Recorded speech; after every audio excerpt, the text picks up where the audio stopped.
Assalamualaikum everyone, here is Shaviria Javed and in my this video I will discuss some key points about accounting. ठीक है. अच्छा, it's request please subscribe my channel first. Thank you so much. अच्छा, आज मैं आपके साथ कुछ की पॉइंट्स डिस्कस कर रही हूँ अकाउंटिंग से रिलेटेड. सबसे पहले जो मेरा मेन टारगेट है आपको एक्सप्लेन करने का वो है जर्नल. ठीक है, which we have already maintain journal entries. ठीक है, हमने जर्नल एंट्रीज ऑलरेडी मेंटेन किए हैं. मैं आपको बताती हूँ कि जर्नल कितने टाइप्स का होता है. ठीक है, जर्नल 2 टाइप्स का होता है. एक होता है जर्नल जो कि हम जर्नल एंट्रीज में करते हैं. जर्नल का मतलब है कि वो जर्नल इसलिए रिकॉर्ड हो रहा है ताकि उसमें all type of transactions record की जाएं. किसी पर्टिकुलर हेड के लिए वो जर्नल नहीं बनता है, वो ऑल टाइप ऑफ ट्रांजैक्शंस के लिए होता है. अब चाहे उसमें परचेजेस रिकॉर्ड हों, सेल्स रिकॉर्ड हों, रिटर्न रिकॉर्ड हों या एनीवे जो भी आपको रिकॉर्ड करना है related to cash items, related to credit items, related to loan liabilities. ठीक है, सब कुछ आप इस जर्नल में रिकॉर्ड करते हैं, वो कहलाता है जर्नल. ठीक है, बट एक और टाइप होती है जर्नल की, वो कहलाता है स्पेशल जर्नल. स्पेशल जर्नल की जो टाइप होती है वो बहुत सारी चीज़ों पे डिपेंड है. स्पेशल जर्नल का मतलब होता है कि एक हमारी बनती है कैश बुक. कैश बुक के अंदर हम सारी कैश से रिलेटेड जो ट्रांजैक्शंस होती हैं वो मेंशन करते हैं. ठीक है, all type of cash transactions और बैंक एज वेल. ठीक है, हम कैश भी कह सकते हैं और बैंक भी, क्योंकि बैंक में भी हमारा पैसा ही होता है. ठीक है, परचेज जर्नल की अगर मैं बात करूँ तो उस जर्नल में सारी परचेज से रिलेटेड जितनी भी गुड्स, मैंने स्पेशली सिर्फ गुड्स के बारे में बात हो रही है. ठीक है, जितनी भी परचेज ऑफ गुड्स से रिलेटेड ट्रांजैक्शन होंगी वो सब रिकॉर्ड होंगी परचेज जर्नल में. ठीक है, अगर मैं परचेज रिटर्न की बात करूँ तो जितनी भी परचेजेस रिटर्न होंगी मेरी गुड्स. बार बार मैं आपको एक बात मेंशन करी कि गुड्स के बारे में हम बात करें किसी पर्टिकुलर एसेट्स की. अगर कोई पर्टिकुलर एसेट मैंने परचेज़ किया, सपोज करें मैंने फर्नीचर वगैरह परचेज़ किए, तो वो परचेज जर्नल में नहीं जाएगा. पर्टिकुलर सिर्फ गुड्स ही जाएंगे. अगर ये ट्रांजेक्शन है परचेज गुड्स ऑन कैश, तो वही परचेज जर्नल में रिकॉर्ड होगी. ठीक है, and purchase return which was purchase on cash, तो वो भी परचेज रिटर्न के जर्नल में जाएगी. ठीक है, सेल्स जर्नल की अगर मैं बात करूँ तो जितने भी आपकी सेल्स से रिलेटेड ट्रांजैक्शन होंगी, सेल्स ऑफ गुड्स, वो सब सेल्स जर्नल में रिकॉर्ड होंगी. ठीक है, और सेल्स रिटर्न में बिल्कुल सेम यही पैटर्न होगा कि जितनी भी आपकी सेल्स रिटर्न ऑफ गुड्स से रिलेटेड ट्रांजैक्शन होंगी वो सब आपकी सेल्स रिटर्न जर्नल में रिकॉर्ड होंगी. ठीक है, तो इस वीडियो में मैंने आपसे डिस्कस किए ये की पॉइंट कि आपके पास 2 टाइप ऑफ जर्नल होते हैं. सबसे पहला आपका होता है जर्नल, जो आप जर्नल बनाते हैं जिसमें आपकी सारी टाइप ऑफ ट्रांजैक्शंस मौजूद होती हैं. And second special journal. ठीक है, वो बहुत सारे टाइप्स का होता है. कैश बुक में सिर्फ आपकी कैश और बैंक से रिलेटेड ट्रांजैक्शंस जाती हैं. परचेज जर्नल में purchase of goods related, purchase return में purchase return of goods, sales में sales of goods and sales return में sales return of goods. So मेरा सेकंड की पॉइंट ये है कि मैं आपसे डिस्कस करने जा रही हूँ इनकम स्टेटमेंट के हेड्स और बैलेंस शीट के हेड्स. इनकम स्टेटमेंट के हेड से मेरा मकसद ये है कि वो हेड्स जो सिर्फ इनकम स्टेटमेंट में जाते हैं वो इनकम स्टेटमेंट के हेड कहलाते हैं, और जो बैलेंस शीट पे से हम मेंशन करते हैं वो बैलेंस शीट के हेड्स होते हैं. ठीक है, मैंने आपको पहले ही बताया था कि इनकम स्टेटमेंट में ऑल टाइप ऑफ, अगर मैं एक डेफिनेशन में बात करूँ तो ऑल टाइप ऑफ परचेजेस,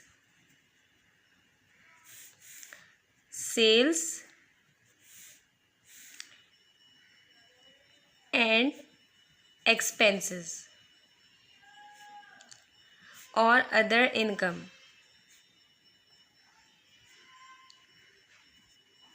अगर मैं इनकम रिलेटेड से बात करूं तो इनकम पे मेरी क्या क्या चीज़ें डिपेंड होती हैं. परचेजेस, जब मैं ख़रीदती हूँ कुछ चीज़ उसके बदले में मुझे कैश पे करना होता है. अगर मैं कुछ बेचती हूँ तो उसके बदले में मेरे पास पैसे आ जाते हैं.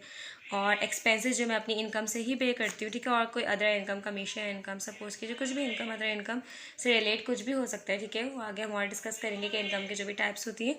बट मैं भी आपको ये बताना चाह रही हूँ कि इनकम स्टेटमेंट में सिर्फ ये चीज़ें जाती हैं. अब इनसे रिलेटेड जितने भी हेड्स हैं, ठीक है, अगर मैं बात करूँ तो मैं बात करूँ तो अगर मेन हेड जो है वो सेल्स, और सेल्स से रिलेटेड 2 हेड्स होते हैं, एक sales discount and sales return. ठीक है, ये मेन बात होगी. और अगर मैं बात करूँ परचेजेस, तो परचेज से रिलेटेड 2 हेड्स होते हैं, purchase discount and purchase return. और मैंने आपको एक और की पॉइंट बताया था कि ट्रांसपोर्टेशन के साथ अगर इन का वर्ड यूज़ का, इट मीन्स वो परचेजेस पे लगी है वो ट्रांसपोर्टेशन, तो वो भी मेरी इनकम स्टेटमेंट का ही हेड है, ट्रांसपोर्टेशन इन। ठीक है, तो ये ट्रांसपोर्टेशन के आगे अगर इन का वर्ड मेंशन है तो इट मीन्स कि ये ट्रांसपोर्टेशन आपको परचेज करते वक्त अप्लाई हुई है, तो ये भी हमारा परचेज से ही लिंक होगा इन ट्रांसपोर्टेशन इन का भी। ठीक है, और all type of expenses, all expenses, अगर मैं कुछ एग्जांपल्स दूँ आपको एक्सपेंसेस की, तो वी हैव, ये कुछ एग्जांपल्स हैं। ठीक है, there are so many expenses. Salaries expense एक ही बात है, वेजेस एक्सपेंस, सैलरीज एक्सपेंस एक ही बात होती है। ठीक है, interest expense, depreciation expense, bad debt expense and there are so many expenses. ठीक है, एंड सो एक्सेट्रा। ये इनकम स्टेटमेंट के हेड्स मेरे अभी कंप्लीट नहीं हुए, 2 मेन हेड्स बाकी हैं अभी इनकम स्टेटमेंट के, जो कि मैंने आपको बताया था। Merchandise,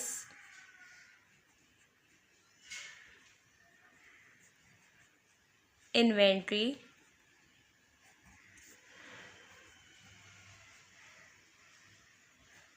opening and merchandise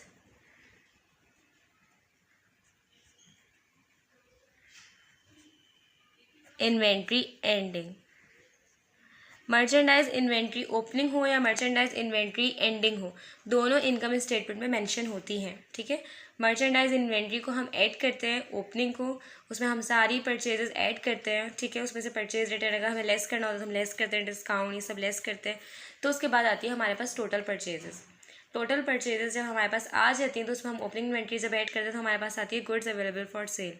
goods available for sales में से जब आप लेस करोगे एंडिंग इन्वेंट्री, तो आपको पता चलेगा कि आपकी कॉस्ट ऑफ गुड्स सोल्ड कितनी है। तो merchandise inventory opening and merchandise inventory ending बहुत इंपॉर्टेंट हेड है इनकम स्टेटमेंट का, जो कि आपको मेंशन करना बहुत लाजमी है। इनकम स्टेटमेंट के हेड्स में वापस आपसे डिस्कस कर लूँ कि इनकम स्टेटमेंट के हेड्स में आपके सारे types of purchases, all types of sales, all types of expenses and income if you have. ठीक है, अदर इनकम बहुत कम की दी हुई होती है, कमीशन इनकम से रिलेटेड या इंटरेस्ट इनकम, जो भी इनकम गिवन है तो वो भी आपको इनकम स्टेटमेंट में अदर इनकम के नाम से ऐड करनी होगी। ठीक है, उसके बाद सेल्स से रिलेटेड जितने भी हेड्स होंगे, डिस्काउंट या रिटर्न परचेज से रिलेटेड जितने भी हेड्स होंगे, और ट्रांसपोर्टेशन इन, मैंने बहुत एक मेन पॉइंट बताया है। ट्रांसपोर्टेशन इन के साथ एक और वर्ड भी यूज़ होता है, कैरेज इन। इन दोनों वर्ड को आपको परचेजेस में ऐड करना होगा अगर इन दोनों वर्ड के आखिर में इन का वर्ड लगा है तो। ट्रांसपोर्टेशन इन एंड कैरेज इन। ठीक है, आपको दोनों अपनी परचेजेस में ऐड करना होंगे। ठीक है, ऐड ऑन परचेजेस, क्योंकि इन दोनों का ताल्लुक जो है वो परचेजेस से है। ज़रूरी नहीं है कि एक साथ दोनों मेंशन हो और ज़रूरी नहीं है कि दोनों गिवन भी हो। कभी कभी ऐसा भी होता है कि दोनों में से कुछ भी गिवन नहीं होता तो आपको सिर्फ परचेजेस मेंशन करनी होती है। कभी कभी दोनों गिवन होता है तो आपको दोनों ऐड करना है, कभी कभी एक गिवन होता है तो आपको एक ऐड करना है। ठीक है, अब वो ट्रांसपोर्टेशन इन भी हो सकता है और कैरेज इन भी हो सकता है। उसके बाद आपके साथ मैंने शेयर किए कुछ expenses. There are so main expenses, बस ही मैंने कुछ मेन एक्सपेंसेस आपके साथ शेयर किए जो कि गिवन होते ही होते हैं मोस्टली। और merchandise inventory opening and merchandise inventory ending, which is very important. अब हम डिस्कस करेंगे बैलेंस शीट हेड्स। अगर मैं बहुत सिंपल वर्डिंग में बोलूँ तो बैलेंस शीट में अकाउंटिंग इक्वेशन डालनी होती है बेसिकली आपको। अब अकाउंटिंग इक्वेशन 3 थिंग्स में बेस है, assets, liabilities and capital, which we have already discuss, जो कि हम ऑलरेडी पहले डिस्कस कर चुके हैं कि एसेट्स जो हमारा सासा जो हमारा सामान होता है बिजनेस में, लायबिलिटीज़ जो कि उधार होती हैं, और कैपिटल जो कि ओनर्स इक्विटी से रिलेट करता है। ओनर्स इक्विटी की जितनी भी इन्वेस्टमेंट होती है वो सारा का सारा कैपिटल कहलाता है। ठीक है, अगर मैं पर्टिकुलर एसेट्स की बात करूं तो मैं यहाँ पे करंट एसेट और फिक्स एसेट को अलग अलग नहीं मेंशन करी, मैं एक साथ मेंशन करी हूँ। अगर हम एसेट्स की बात करें सिर्फ पहले तो, जो कि बैलेंस शीट में मेंशन होते हैं, कैश, मेन एसेट्स की बात कर रही हूँ। There are so many assets, account receivable,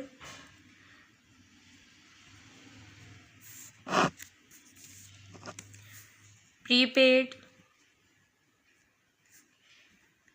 all type of supplies. मैं करंट एसेट यहाँ मेंशन कर रही हूँ ताकि आप लोग के लिए और आसानी हो जाए। ठीक है, ये मैं करंट एसेट्स की बात कर रही हूँ। ठीक है, जिनकी लाइफ 1 साल के अंदर अंदर की होती है, या तो 1 साल होती है, 1 साल के अंदर अंदर की होती है। supplies and account receivable, prepaid supplies and merchandise, inventory। और मैं इसके आगे बहुत मेन पॉइंट मेंशन कर रही हूँ, एंडिंग। बैलेंस शीट में मर्चेंडाइज इन्वेंट्री एंडिंग जाती है। बहुत से बच्चे पेपर में ये मिस्टेक करते हैं कि वो ओपनिंग डाल के आ जाते हैं, तो ये मिस्टेक मत करिएगा। इसको अपने माइंड में बिठा लीजिए कि बैलेंस शीट में हमेशा मर्चेंडाइज इन्वेंट्री एंडिंग ही मेंशन होगी, ठीक है।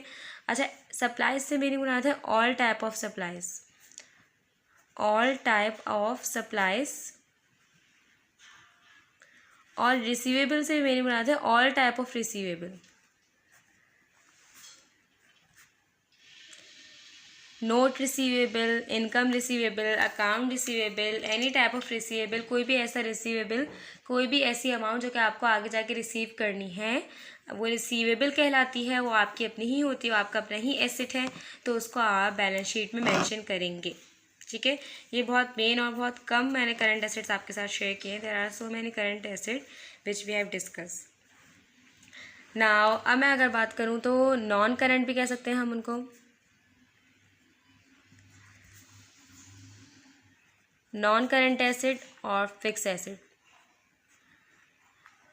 मैं दोनों नाम इसलिए मेंशन करी हूँ ताकि आप आगे कंफ्यूज ना हो कि फिक्स एसेट कौन से होते हैं और नॉन करंट कौन से होते हैं। दे बोथ आर सेम, ये दोनों बिल्कुल सेम है, ठीक है। इनको नॉन करंट भी कह सकते हैं और फिक्स एसेट भी कह सकते हैं। तो अगर मैं नॉन करंट और फिक्स एसेट की बात करूँ तो इट मीन्स मैं उन एसेट्स की बात कर रही हूँ जिनकी लाइफ 1 साल से ज़्यादा की होती है। Building,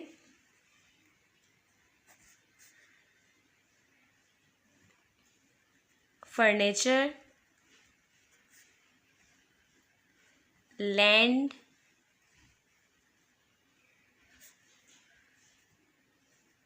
office equipment, machine, any type of vehicle, office equipment, machine, furniture, ठीक है। अच्छा, ये these are main assets, main fix assets, ठीक है, जो कि आप लोग ज़्यादातर मोस्टली क्वेश्चंस में गिवन होते हैं कि ये फिक्स एसेट्स की बात हो रही होती है, ठीक है। और आपको ये मेंशन करना है। और अगर इनके अलाउंसेस गिवन होंगे, like allowance for depreciation given होगा अगर बिल्डिंग है तो आप वो भी लेस करोगे, ठीक है। इन सब की वैल्यू क्योंकि गिरती है, चाहे आपके पास बिल्डिंग हो, उसका आपने 1 साल इस्तेमाल किया, 2 साल इस्तेमाल किया, तो उसकी वैल्यू गिरेगी, तो उसका अलाउंस भी लेस होगा, ठीक है। अलाउंस फॉर डेप्रिसिएशन अगर गिवन होगा बिल्डिंग के नाम से तो आपको लेस करना होगा। फर्नीचर में भी अलाउंस अगर गिवन होगा तो आपको लेस करना होगा। अब मैं आपको बहुत मेन बात बता रही हूँ कि लैंड एक ऐसा हमारा फिक्स एसेट है जिसकी वैल्यू डेप्रिशिएट नहीं होती। लैंड, ज़मीन अगर आपने ख़रीदी भी है, वो आपकी अपनी ज़मीन है, अगर आपके पास कोई ऐसा फिक्स एसेट है, आपकी अपनी प्रॉपर्टी है, ज़मीन आपकी अपनी है, तो उसकी वैल्यू कभी भी कम नहीं होगी, हमेशा ज़मीन की वैल्यू बढ़ती ही है। तो कभी भी लैंड से अलाउंस फॉर डेप्रिसिएशन लेस नहीं होगा, क्योंकि कभी भी लैंड की वैल्यू नहीं गिरती, ठीक है। कभी भी आप लैंड में से अलाउंस फॉर डेप्रिसिएशन लेस मत करिएगा, क्योंकि गिवन ही नहीं होगा। लेकिन बहुत से बच्चे ये करते हैं किसी और का डेप्रिसिएशन डाल देते हैं, तो आपका इससे पूरा सवाल रॉन्ग हो सकता है कि आपने लैंड में से अलाउंस लेस कर दिया, क्योंकि लैंड की वैल्यू कभी भी नहीं गिरती, ज़मीन की वैल्यू हमेशा बढ़ती ही है। कभी भी आप उसको इस्तेमाल करोगे, आपके पास अपनी होगी ज़मीन, तो उसकी वैल्यू कभी भी गिरेगी नहीं। आपने हमेशा सुना होगा कि ज़मीन की वैल्यू बढ़ गई है, इतनी बढ़ गई है, अब उतनी बढ़ गई है, या हो सकता है बढ़े ना कभी, लेकिन कम नहीं होगी, ओके। ऑफिस इक्विपमेंट का भी अलाउंस गिवन होगा तो आपको लेस करना होगा। इसी तरह से मशीन का भी अलाउंस गिवन होगा तो आपको लेस करना होगा। और किसी भी फिक्स एसेट का अगर अलाउंस और डेप्रिसिएशन गिवन होगा तो वो आपको इसकी कॉस्ट में से लेस करके ही जो बुक वैल्यू कंप्यूट होगी उसमें डालना होगा, ठीक है। Book value of fix asset वही कंसिडर होता है बैलेंस शीट में, वही अमाउंट कंसिडर होती है, ठीक है। अब मैंने आपसे कुछ करंट एसेट्स, बहुत सारे, मैं आपको बार बार बोल रही हूँ, बहुत सारे करंट एसेट्स हैं, बहुत सारे फिक्स एसेट हैं, लेकिन मैंने आपसे कुछ मेन डिस्कस किए हैं। अब मैं आपके साथ शेयर कर रही हूँ टाइप्स ऑफ लाइबिलिटीज़ जो कि बैलेंस शीट में जाती हैं, ठीक है। वी हैव डिस्कस एसेट, अब हम डिस्कस करेंगे लाइबिलिटीज़। मैं आपके साथ डिस्कस कर रही हूँ लाइबिलिटीज़ के हेड। अच्छा, ऑल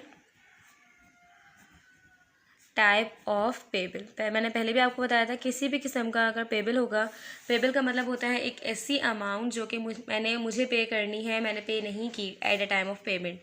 जब मुझे पेमेंट करनी थी तो वो अमाउंट मैंने पेबल में डाल दी, मैंने कहा मैं ये बाद में पे करूँगी, तो वो कुछ भी हो सकती है, ठीक है। वो आपका कोई भी अमाउंट हो सकती है, आपका कोई एक्सपेंस भी हो सकता है जो आपने टाइम पे नहीं किया, सैलरीज पेबल भी हो सकती है, इंटरेस्ट पेबल भी हो सकती है, टैक्स पेबल भी हो सकती है,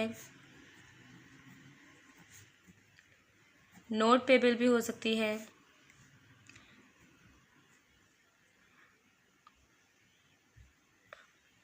रेंट पेबल भी हो सकती है, और बहुत मेन जो मैंने लायबिलिटी यहाँ पे मेंशन नहीं की, अकाउंट पेबल। कोई चीज़ आप परचेज़ कर लो तो लेकिन उसकी पेमेंट आप नहीं करते, वो कहलाता है account payable, which is very important liability, जो कि ऑलरेडी सारे ओनर्स को फेस करनी पड़ती है कि वो पेमेंट कभी कभी नहीं कर पाते और उनकी लायबिलिटी कंसिडर हो जाती है, ठीक है। सो दीज आर, अच्छा, अनअर्न एक ऐसी लायबिलिटी है जो कि जो कि मुझे मिल जाता है, मैंने काम नहीं किया, सपोज़ कीजिए मुझे किसी महीने की इनकम पहले ही मिल गई, मंथ अभी आया ही नहीं है, मैंने उस मंथ मैंने काम किया ही नहीं, लेकिन उस मेरे ओनर ने मुझे पहले से इनकम दे दी, तो वो कहलाता है अनअर्न्ड, क्योंकि मैंने अभी तक वर्क नहीं किया, उसकी मुझे इनकम मिल गई, तो एक तरह से वो मेरी उधार ही है।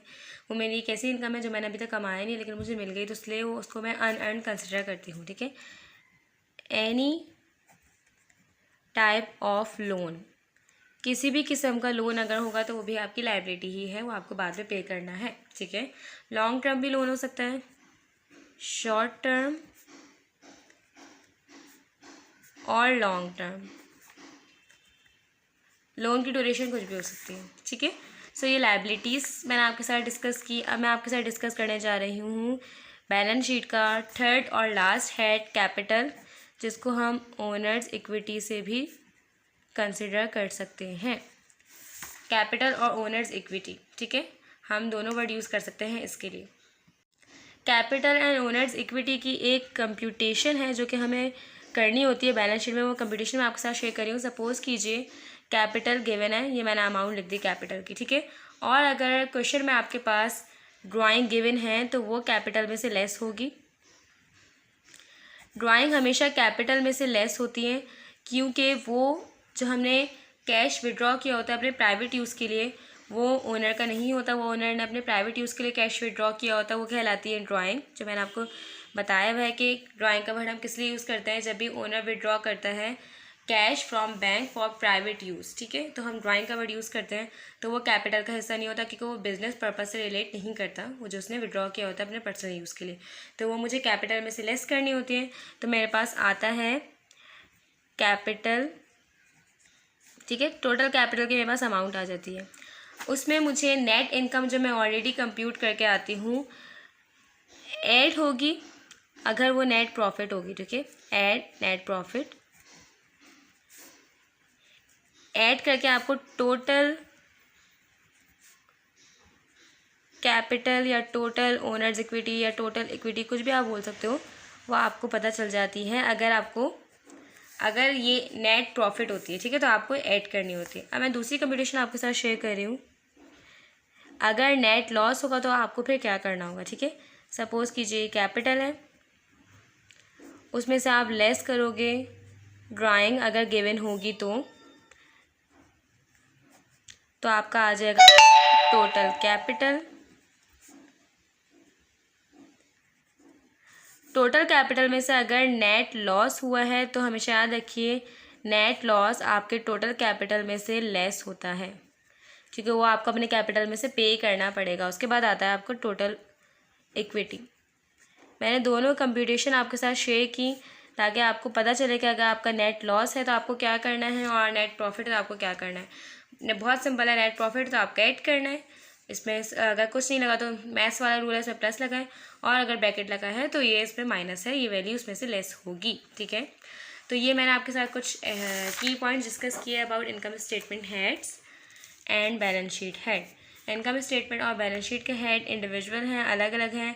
क्वेश्चन सॉल्व करने का तरीका मैं आपके साथ शेयर करूँगी, पूरी फाइवर आपको सॉल्व करके दिखाऊंगी किस तरह से आप अकाउंटिंग के पेपर को सॉल्व कर सकते हैं ईजिली एंड प्रेजेंटेबल। किस तरह से आप अपनी प्रेजेंटेशन अच्छी बना सकते हैं अकाउंटिंग के पेपर में, क्योंकि अकाउंटिंग के पेपर में प्रेजेंटेशन इज़ वेरी इंपॉर्टेंट। जो भी आप परफॉर्म कर रहे हो, तो जो भी आप अपना क्वेश्चन परफॉर्म कर रहे हो उसके ऊपर आपने किस तरह से प्रेजेंटेशन किस तरह से ऊपर की है, उसकी कंपनी का name, heading, date, this is very important in accounting. Question solve करना भी बहुत इंपॉर्टेंट होता है, लेकिन अकाउंटिंग में प्रेजेंटेशन इज़ वेरी इंपॉर्टेंट। मैं आपके साथ शेयर करूँगी अपना सोल्यूशन ऑफ एनी ईयर, किसी भी फाइवर का मैं कोई भी ईयर आपको सॉल्व करके दिखाऊंगी, ताकि आपको पता चले कि how to perform accounting paper. ठीक है, थैंक यू सो मच, अल्लाह हाफिज़।